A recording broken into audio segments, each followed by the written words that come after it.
When last we left our intrepid adventurers, we were working our way down into this vault. This vault of horrors, as it turns out. So, the party had been split. Hank and Aram Ben Gerard. Gerard for short. Yeah. Hank and Gerard had been taken aside. I think we still don't know why they took Gerard aside. What was unusual about him? It didn't really come up. Yeah. The thing that was unusual about Hank was he was a Kalashtar. And they noticed he was a Kalashtar, and they had a special thing they wanted to do with Kalashtars. Although, we didn't know that. We didn't know that last session, but that came up. Just to give you a bit of... Frank wasn't here last time. Yeah. They're breaking into the Spellblade Containment Vault. To steal the thing. Yeah.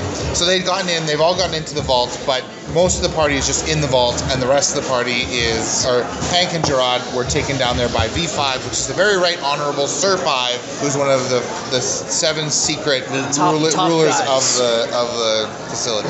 Yeah. The Spellblade Containment Vault at the SBC Vault. Yeah. So, the rest of us are just doing the traditional smash and grab and explore and, it's not what we wanted, smash the next door. You set it on kinetic! Yeah, we set it on kinetic. Yes. So they've discovered that each room they go into has kind of like an airlock mechanism where they can't have both doors open at once. And once you go into a vault room, it locks for an hour and you can't get out for at least an hour. It's costing us a fortune in locate object rituals because we have to recast in every single room we go into. I forgot to track the cost of that. Thanks for reminding me. I was gonna let you know at the end there because how many rooms was that? So don't worry, you can just travel in time to find more money. I'm not terribly concerned about our financial situation. If we find ourselves destitute, we'll just go back in time and our money will be worth more because of inflation. Yeah. The free party had gone to one vault room which had a bone of the earth that put out energy, and stuff happened, and an hour passed, and they got out. That was last session. And what happened to the guards that they had subdued? We didn't subdue them. We just sort of ignored them. Well, there were guards outside the door that were knocked out. Those guys, we bopped them on the head. Right. And we dragged them into the airlock. What happened to them when the new session started? We sort of ignored them. Okay. If they wake up, we bop them on the head again. Yeah, and the guards who were in the room have to stay in the room until they're replaced. And as far as they're concerned, this is just a paperwork nightmare. They know that. I guess you don't know this, Frank, but at the beginning, when you enter, you get this amnesia ritual administered, so that from the point of the ritual's administration to some later point, they can trigger it and erase all your memories from when you entered till the end. And so they're like, when Class C personnel, commoner class personnel, hear secrets, they're like, whatever, it doesn't matter. They're just gonna have their memories wiped anyway. So it makes it a lot easier to maintain security, right? They don't have to kill them. They're just like, whatever, it doesn't matter, right? Like, the only thing these guards have to worry about is us actually taking something, and we can't do that anyway because then time will squish us. So they are much more well defended than they think they are from us. We can walk into these rooms, but we can't actually take anything.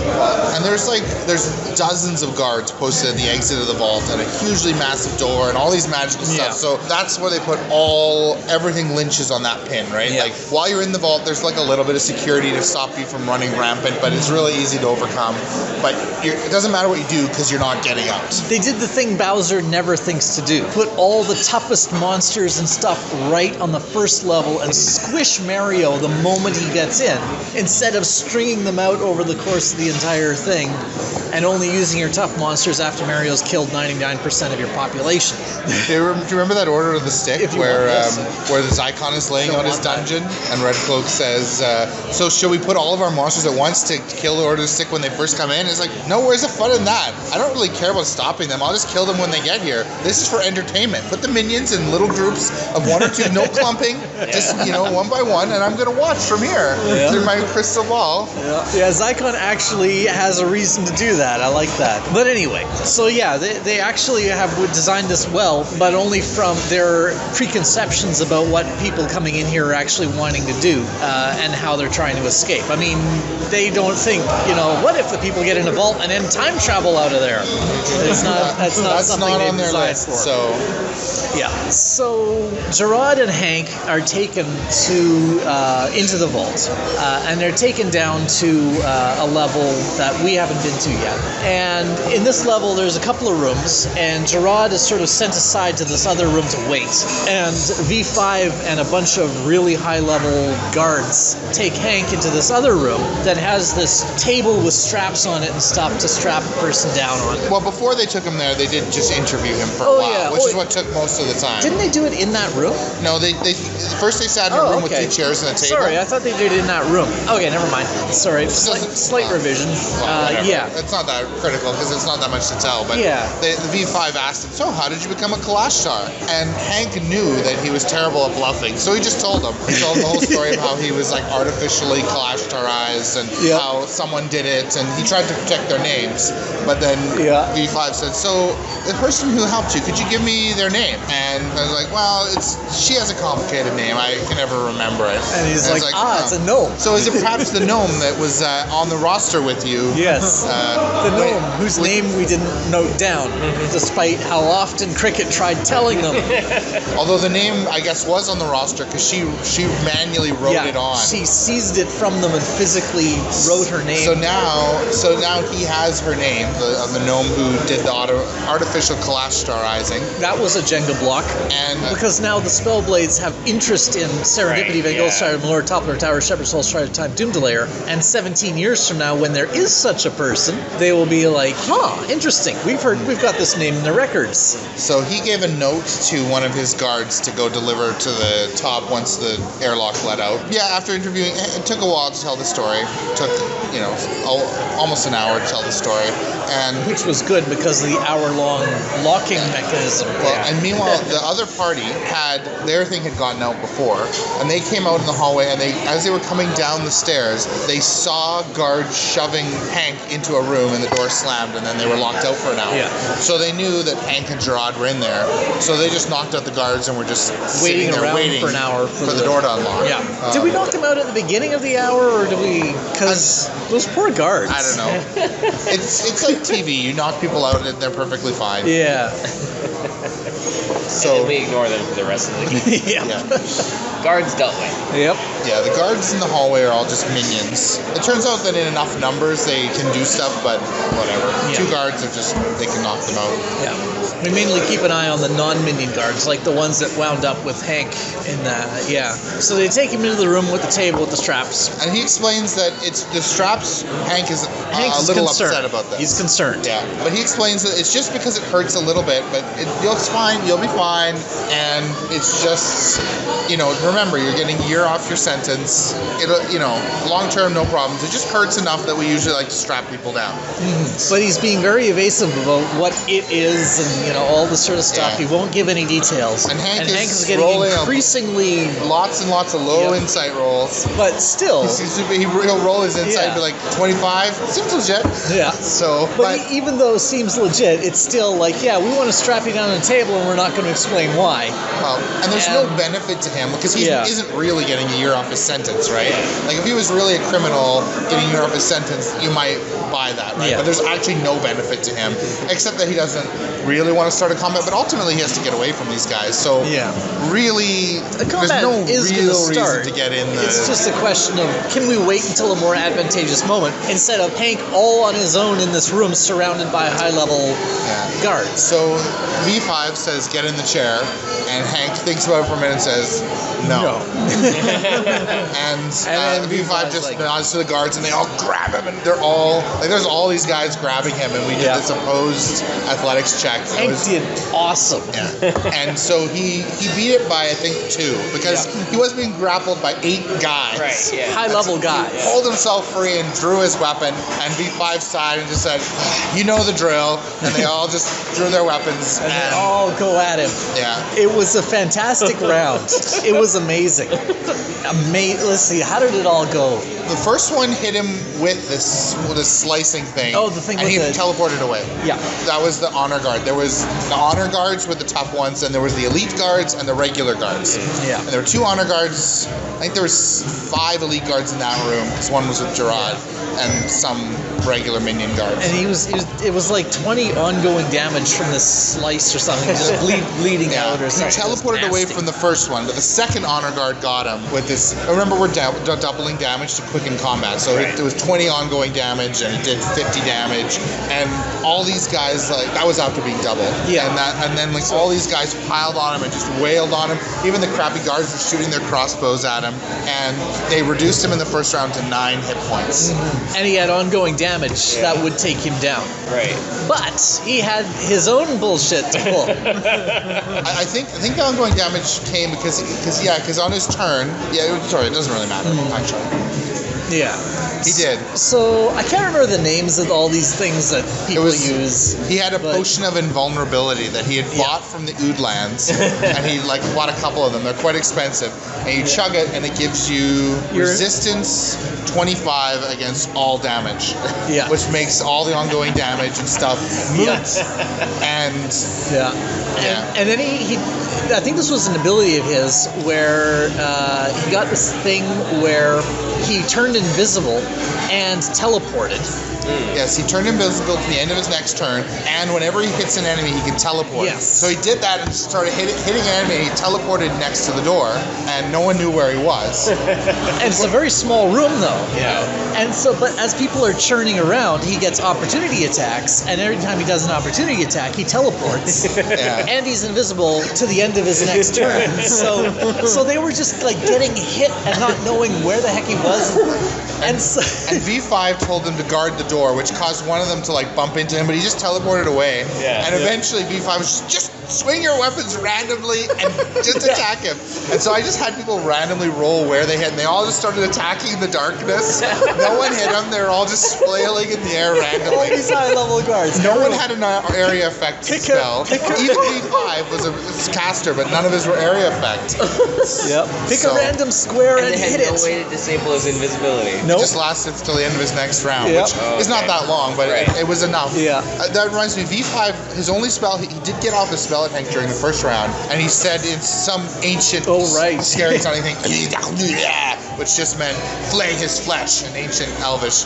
But he critically failed, so I had it hit the random minion that was right next to him, and he just exploded, and V5 was just like, And that was a Jenga block, because... that was a Jenga block, because that guard died. All the rest they're trying to knock out, but... So he teleported around for a round. He was teleporting around and stuff. Invisibly. And then next round? Meanwhile, Gerard had heard the commotion. Right. And so he had attacked the guards in his room. So he ran up he charged the guard at the door. He just had 2 crappy guards. They weren't really... There was 1 elite and 2 standard, and the standard was standing in front of the door, and that was the problem. So he ran up and lunged at them, and in the air, he transformed almost for a moment into a red wolf, grabbed the guy, hurled him across the room, transformed back into a person, opened the door, ran out of the door, and ran across into the other room, where the guards all chased him, and he basically ignored them and ran straight to where Hank was. Hank was by the door, invisible. No, he wasn't by the door. But he opened the door, and invisible Hank just bolted out of the room. And there was at least one other time Gerard briefly turned into a red wolf, and then he used it to run really quickly over to the door, transformed back into a person. Interestingly, no one really saw it, so no one has seen Gerard's secret. But he's a druid. It's become known that he is a druid. Yeah, the players know. But he opened the door, which was locked, but the key was on his side, because he was on the outside. So he just grabbed the key and opened it. The door runs open. Hank's turn. He just bolts out of the room, and they both slam the door, and he turns visible, but he's outside the room now. And so then... And they lock the door. They lock, and they lean against it. And at this moment, the outer door of the vault clicks open, because it's been an hour. And this is where we ruin everything. Because really, the best outcome of this would be Hank and Gerard run to the airlock and exit. And then V5 and all the rest are trapped in there for another hour. So that would have been the ideal outcome. But we don't know that. We're out in the hallway. We can't hear anything. Right. Even inside the airlock, Well, we can't hear anything. We have no idea. I was always planning for the door to open at the end of this round, but Shannon had just said that plan, and they had just discussed that plan, and then it was this- like, the door opens, and there's no reason for you not to go in, and they're like, Yeah. you just did that to ruin our plan, but it Yeah. wasn't true. It was, yeah. So he claims. Anyway, I know, I believe. So yeah, we go in to save the day, and as a result, we reset the time lock to another hour.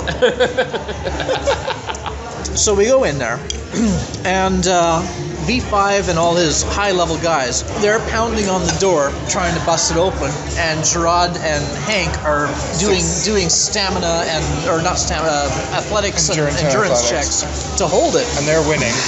Well, yeah, Hank and Gerard are winning, barely. Yeah, They're there managing. there was a couple close ones. It was hilarious because they've got like 10 guys on the other side, and they're just rotating around, slamming on the door.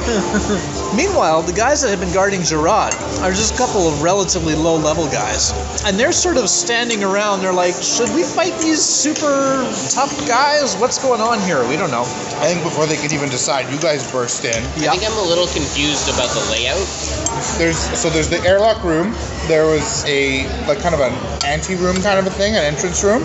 There was the interrogation room, and there was the Table room. operating table Yeah. room thing. Okay. Yeah. And then Gerard was actually over here. So Okay. Gerard was held over here. He burst through here. Hank ran out of this room. They're holding this door here against all the guys are in the operating Gotcha. room. There's a couple random guards who were guarding Gerard and have been left behind here. The party bursts in to them, and they're like, "What?"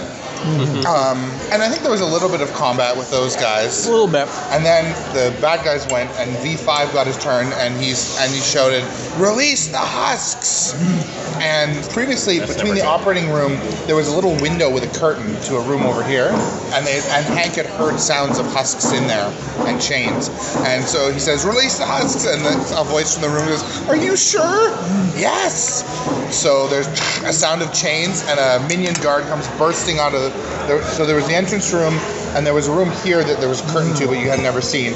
And he came running out of here and just ran away into the far room. And they look in there, and there are 35 husks in there, which are just like zombies. But and they they're all really start nasty. shambling out towards the party. Yeah.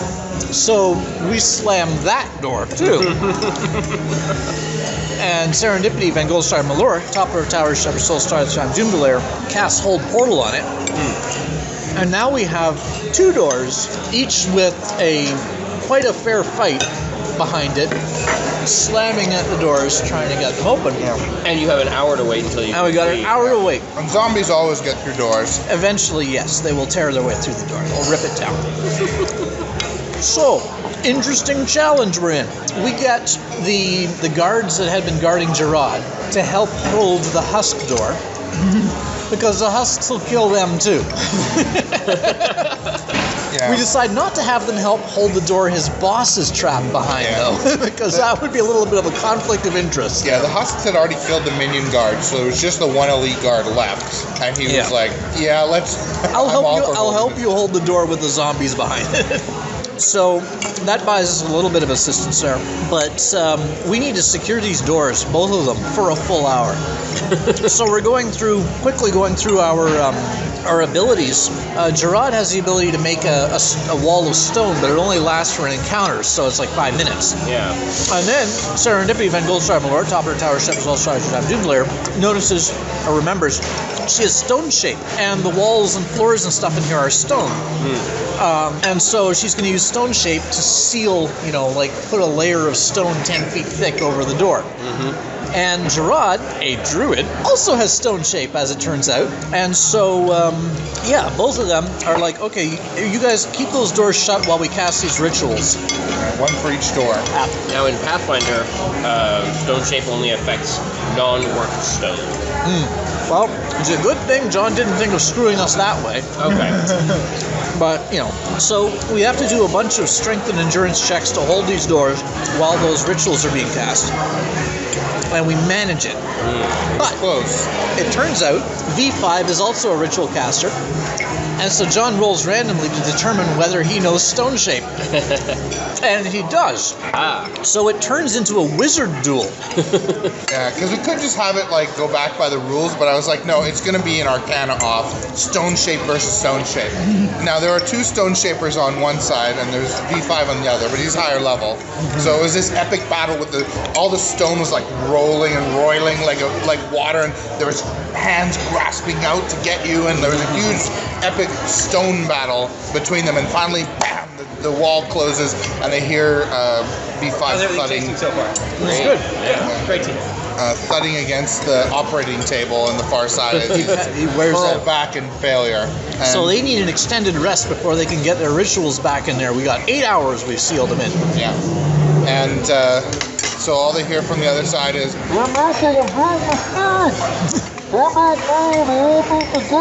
Basically, you're making a big mistake, etc., etc. You should have let us do the thing. It turns out they've got a bone of the earth in there that actually husks people. Oh. And they've been trying to use them on Kalashtar to try and figure out some way to destroy it, because they think Kalashtar are resistant to husking, but that's obviously not really the case because they've got 35 husks in there. the party doesn't know exactly what's going on, but they do know that they're experimenting on the Kalashtar. He was excited about Hank because he was an artificial Kalashtar, so he thought that would improve the chances. And obviously there must be a bone of the earth involved. So. Yeah. But yeah, basically this is where we realize, okay, these guys aren't just, guardians of these things. They're doing some pretty horrible things in there with them, and we don't feel so bad about screwing them over. Or this guy. Yeah. I was commenting to Robin about that and how, there were hundreds of bones of the earth, and they've destroyed like 95% of them. Well, I guess that's not quite right. 90% of them. Yeah. So, at least at one point they were, I don't know. Yeah. I mean, technically, they may still just be trying to destroy it in various ways. It's just they're getting, it's more harmful, their attempts to destroy them, than just leaving them in a box forever. Yeah, I'm not saying, obviously, whatever he was up to is super sketchy, but... So we move on to the next room. Now, I'm trying to remember what they were in order here. What was the next room after that? Was this the next room was the diadem and the pendant. Oh, right, the diadem.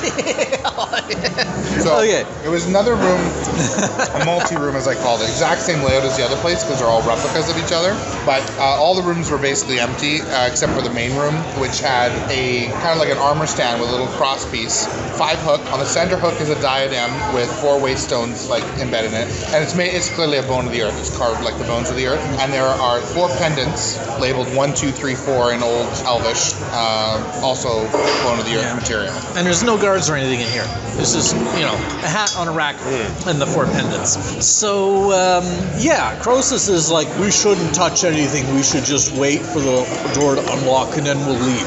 And I was all like, Croesus makes a good point. And Serendipity is all like, I have to try them all on. They did find one other thing, and that was in the other room. There was a logbook that had all the pages ripped out of it except for 1, or for 2. The first one said data expunged, and the second one said item considered harmless. No further testing. No further testing required. So, we did try talking to the room.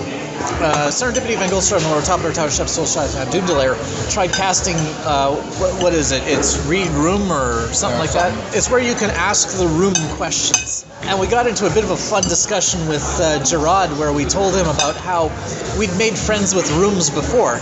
We even made friends with a rock once and did it a favor. And this kind of was amazing to him because he was like, oh yeah, you non-druids don't know anything about, being respectful to nature and stuff. And it's like, we did a favor to a rock. It was just a rock. Yeah. We helped it out. Didn't even ask. But anyway, I don't think we got anything useful out of the room though, because it had amnesia. Yeah, it had. There were difficulties on it. She got half as many questions, and if you ask something more than a year old, you had to make an Arcana check, which she failed both times, so Yeah. she actually got nothing out of the room. So she tried them on anyway, and Gerard is very curious and gung-ho about ancient artifacts and stuff as well.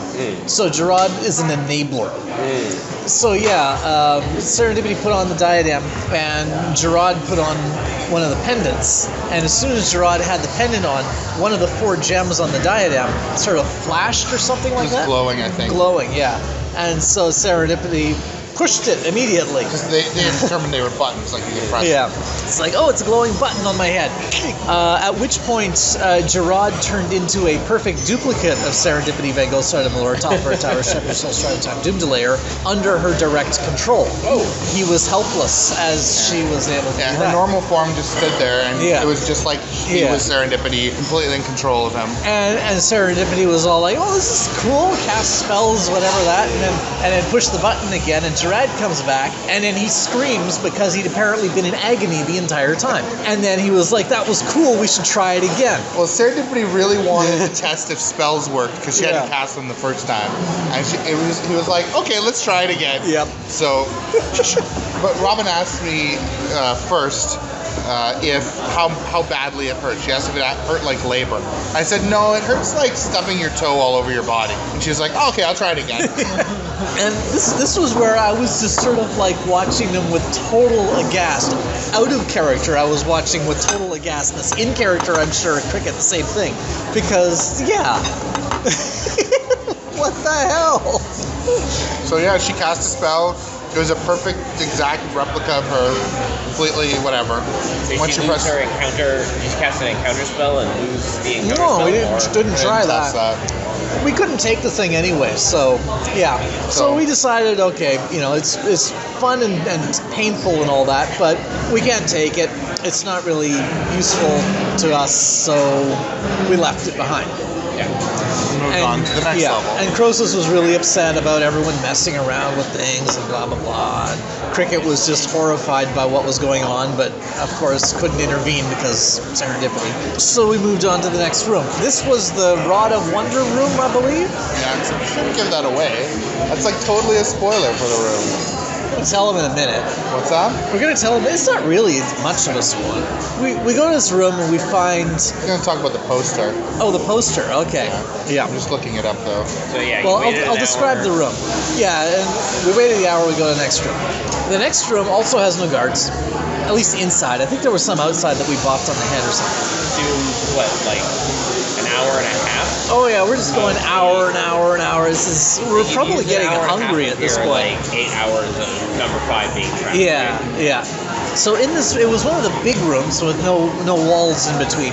And in one corner of the room, the ground is covered in grass, and in the other corner of the room, there's a giant stone shark that's had its head blown open. Yeah, and there was a also poster. a table with a box on it, and there was a poster. Poster above the box. There was one poster and there was another poster posted over it.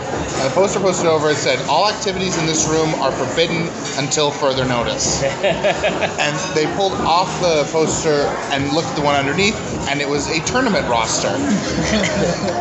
And they opened the box and arcaned it and found there were 2 rods of wonder in there, being those magic items that do random effects. And I had looked up an extended rod of wonder table with over 100 outcomes on it. Yep. And so yeah, It's perfect serendipity and Gerard candy.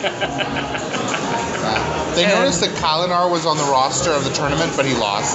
He was eliminated in the first round. And then we realized that actually that would have faded out of existence by now because he died long ago. Yeah, And so they it changed faded to away. someone else that also lost. Yeah. So yeah, Hank had some vague memories of Spellblade stuff, that there was a rumor that these things existed and that people were just screwing around. They'd each take one of the rods of wonder and they'd cast at each other, and then you'd find out who won and Because go on the roster. Most of the effects are like a fireball, like they can take it, right? Yeah. So yeah, they would have tournaments. Yeah. Rods of Wonder. So yeah, Croesus is instantly like, no. But yeah, Serendipity and Gerard both grab rods and Face each other. yep, and There was Gerard. a bit of hesitance. They were sort of like, I don't should we? I'll do it. So Gerard immediately doubles his size. He's giant now.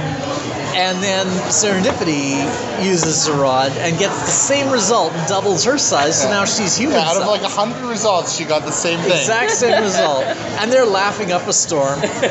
And she's excited because she's human sized now. Yeah.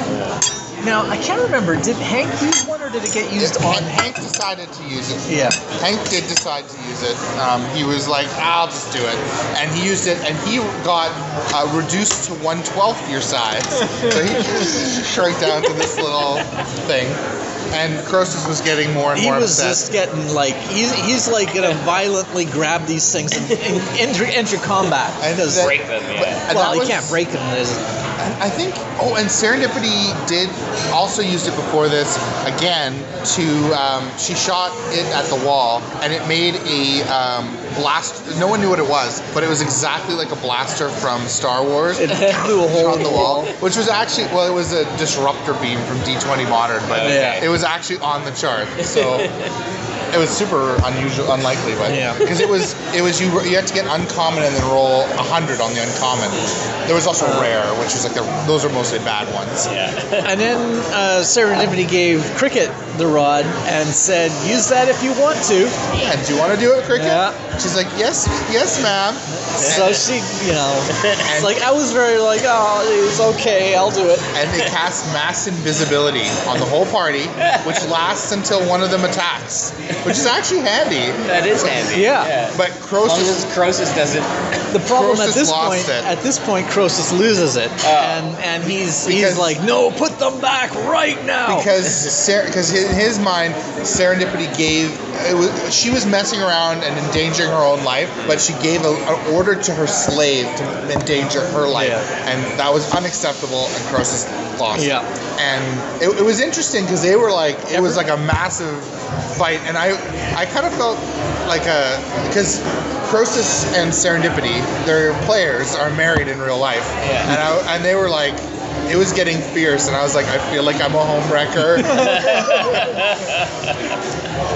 But that's okay because Gerard made everything better because he took a rod and fired it off one last time.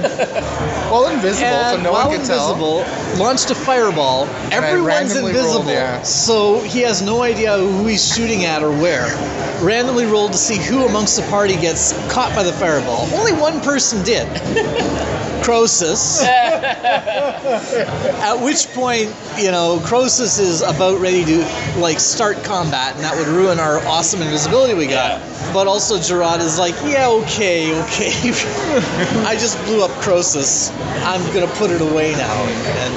So we sort of arranged a way, like, okay, we're gonna put both of the rods in the chest and close the chest. Then Hank's gonna go stand over by the airlock door, and everyone will walk past Hank, and he'll count them off. Croesus will be the last one to leave. We're working it all out so that Croesus will feel comfortable that no one has stolen one of the. Yeah, because he's losing. Well, and especially he got blown up by fire when he was in the middle of shouting at Serendipity, and of course he immediately blames her since she's a fireball person. And Gerard was just like laying there busting a gut because it was all he did it, and Serendipity was getting blamed.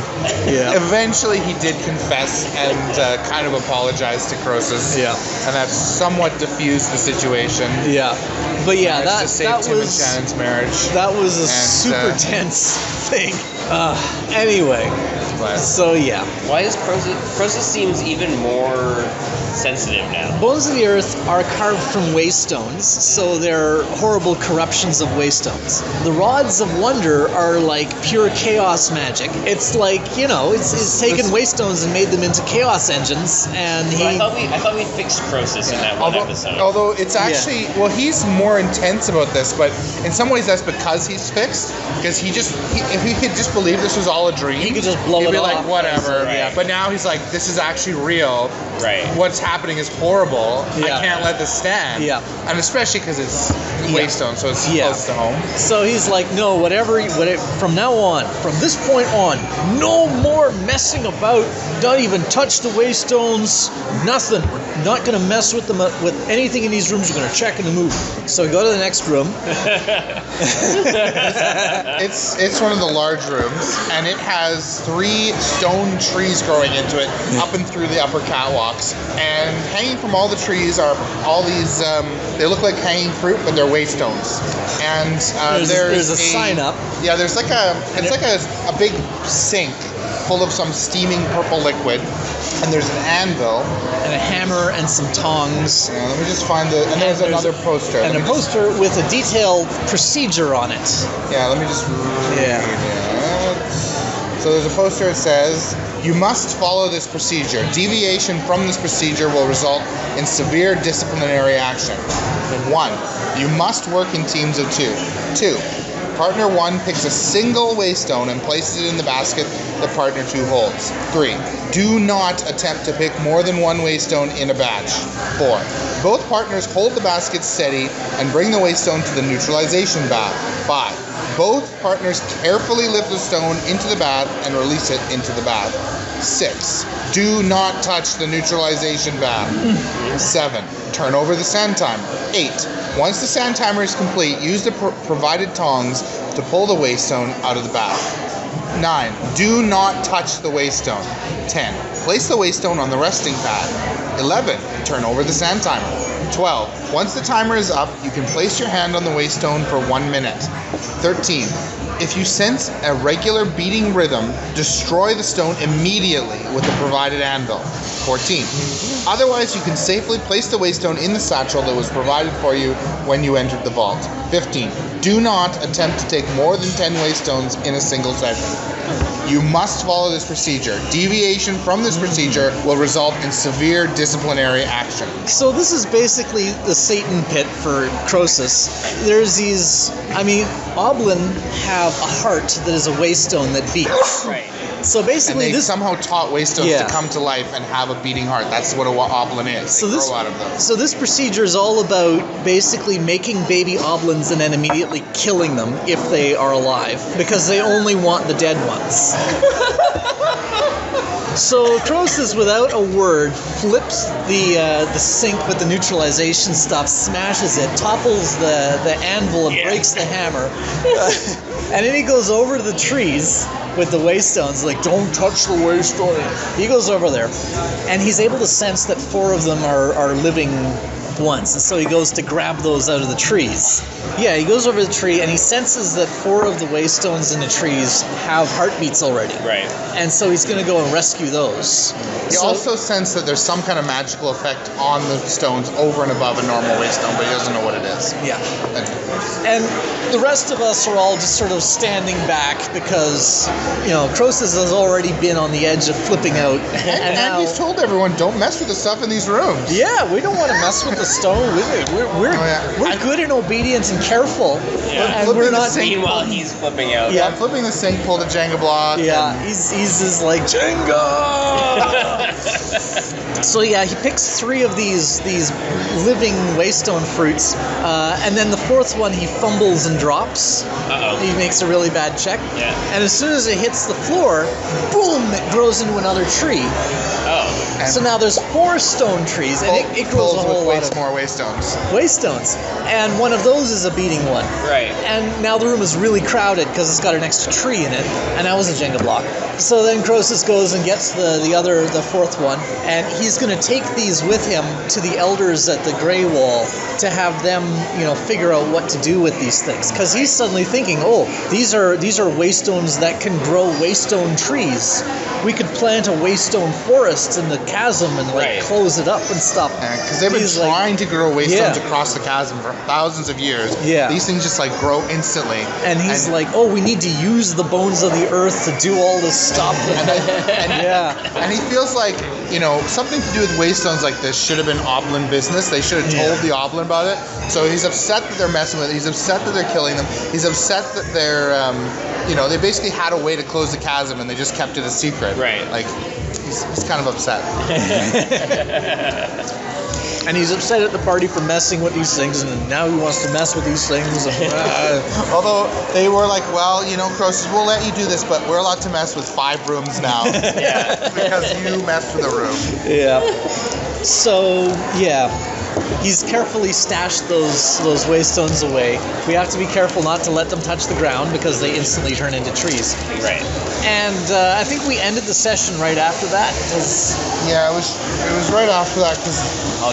Did we go on to the next room or? Yes, but. Oh right, the guy came out of it. Yeah. Yeah, they. As soon as we open the door, we're still invisible.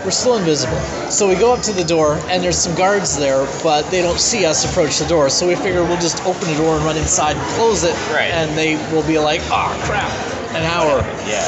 But as soon as we open the door, this huge twisted guy with like waystone shards growing out of him all over the place comes bursting out of the door going, I'm an abomination, I want to smash everything. And the guards freak out and they're like, Specimen 6 is escaped. Specimen 6, emergency, full lockdown. And all the there's candles start flashing red. And then that guard gets killed by the beast. And Specimen 6. Yeah. I apologize, I'm totally out of quarter, so I have some dimes for you. Something went wrong. It said no network connection, then it said no dial modem, then it seemed to fail. So yeah, that was where we ended the session. We ended up pulling 6 Jenga blocks from this session. 6 is not that many, but still, as long as you don't pull too many more. Still, we're sort of burning through our reserve here. Yeah, just messing around. Yeah.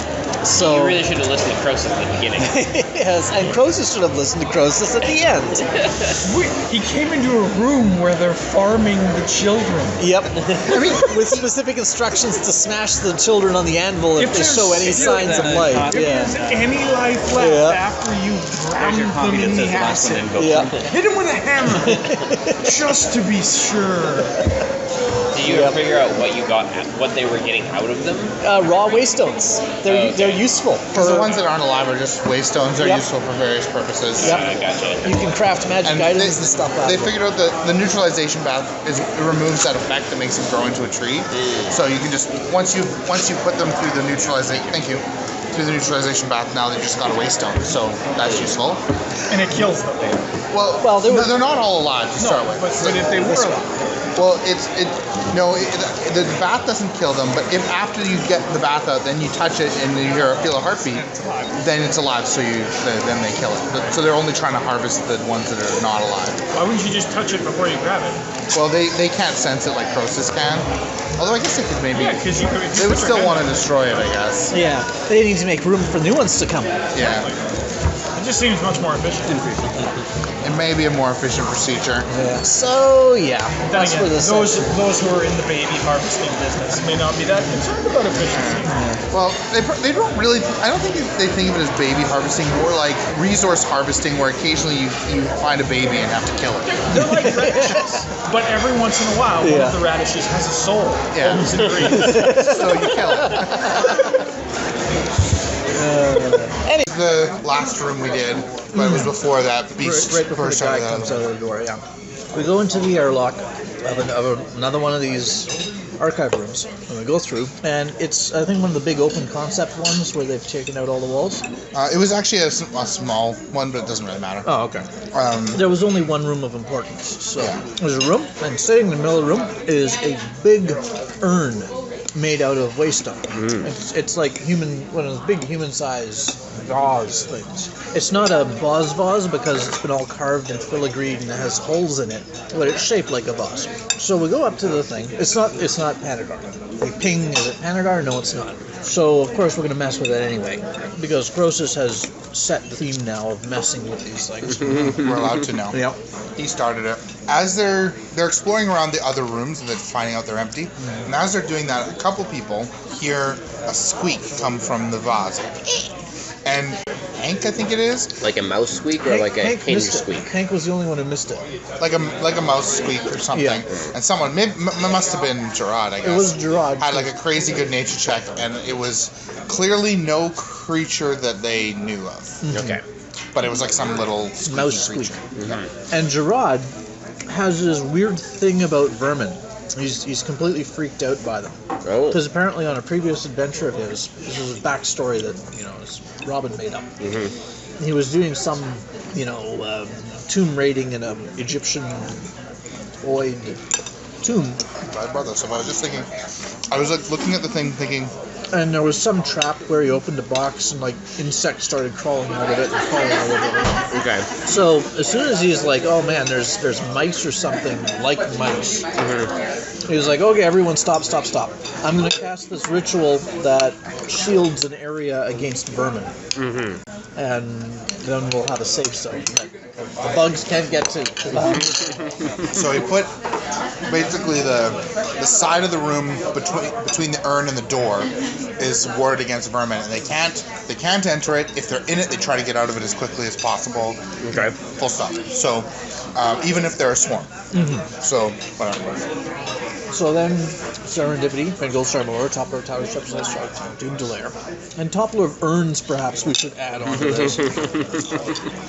Goes to investigate the urn.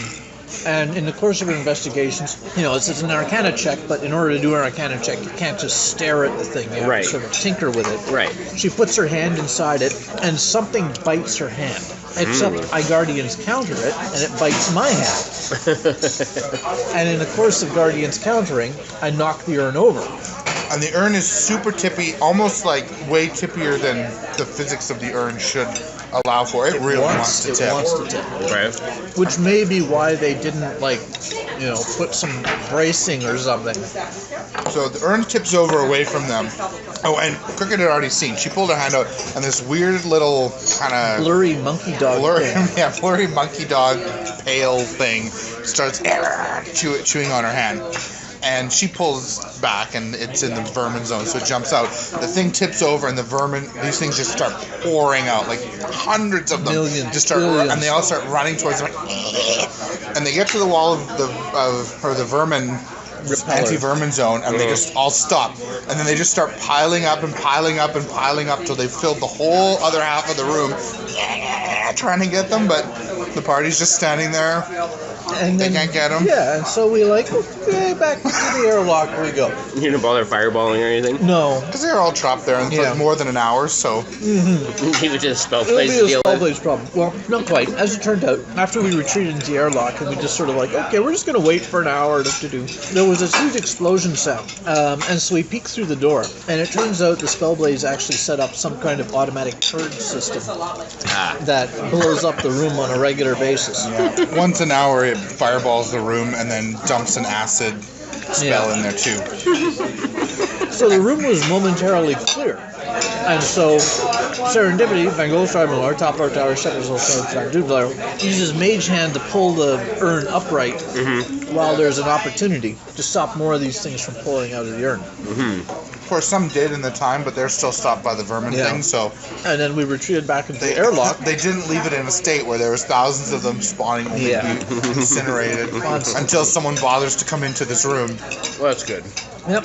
Avoid the Jenga pull. And also the colossal misery and hardship and just awfulness that would ensue for those poor little vermin things, constantly spawning or wherever they're coming from. I don't know if they're being created de novo or if they're coming from some dimension of awful. But either way, not good to have them just... So is Cricket now infected? I don't think so. Just 10 hit points of damage. Yeah, I had a plan for those guys. I had built a whole thing around I was actually going to track them individually just using unpopped popcorn for them. And then they just move them onto players onto characters. And once they're on you, they're just biting you for a constant 10 damage around for each one that's on you. And you can't really target them very good, so you just have to start fireballing each other, and it would have been great. But we dealt with it like professionals, prepared ahead of time, and that's why we forgot to mention that room in the previous session, recording session, because everything worked out, and our preparations were, Yep. It just was a chance to mention Gerard coming in useful, but as far as the story goes, they basically just nothing happened. Yeah. Right. That reminds me of another thing we were talking about this session where because we discovered that Gerard can turn into a wolf. Well, we the players did. The characters, I think, still are Hank saw it briefly. It's like it's an Indian red wolf. There's a certain kind of red wolf that lives in India. It's based off. Anyway, afterwards they got away, and so everyone was, because Hank and Gerard both got away, and so people were saying, "Who let the dogs out?" How often does Darmok at Gerard come up? And Jalad at Tanagra. At Tanagra. How often does that come up? Like in just general life? Well, because Gerard. Yeah. Oh, Sounds kind of like Jalad. Yeah, not at all. Because it's not actually Jalad. And we're not colossal nerds like you are, apparently. It's not true at all. You know, Croesus, not every fireball is my fault. Sometimes it's someone else. Well, I've got to say, these new friends are wonderful people to be with. I've never had so much fun. Well, except for that time with that giant scorpion. But since then, this is like the best day ever. I must obey my owners. And I must act in my owner's best interests. So often these come in direct conflict with each other. It's very challenging. But we're all still alive, so it's working out so far. Hopefully soon we'll find Panadar, and we'll get out of here, and everything will be nice and sane, and we'll exist again. The best part was when the Oblin thought the gnome had fireballed him. He was so mad. I couldn't even see him, but I could tell he was really, really ticked. And I couldn't stop laughing. Oh my goodness. They are so fun. I love these guys. So, I'm walking down a never-ending staircase. And at each landing there's a room full of horrors. Weird, random, chaotic horrors. And my friends think it's okay. My friends want to play with these things. My friends want to order their slave to play with these things. It's got to be a dream. A dream.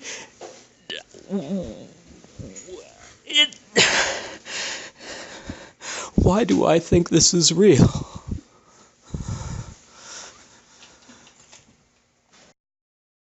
So, I'm kind of appalled at what I've seen here.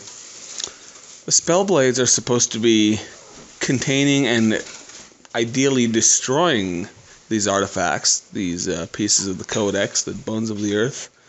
But instead they're using them for freakish experiments. And like, being a Kalashtar myself, having these people, I don't know for sure what they wanted to do, but it seemed to me they wanted to suck one or two of the souls out of my head and turn me into some sort of husk abomination. I mean, they had a whole room full of them. They must have had dozens in there. It's disturbing. Can't imagine what they did to make them like that and what happened to the souls that they came from. I really don't like this. But we just need to move on and find Panadar. Can't really meddle too much. Well, let's press on, I guess. You know, I think when we're all done this with the Pana box thing, maybe we should go and tell the prison system people that what's happening here. Yeah. Yeah. Something needs to change. It's bad. Yeah.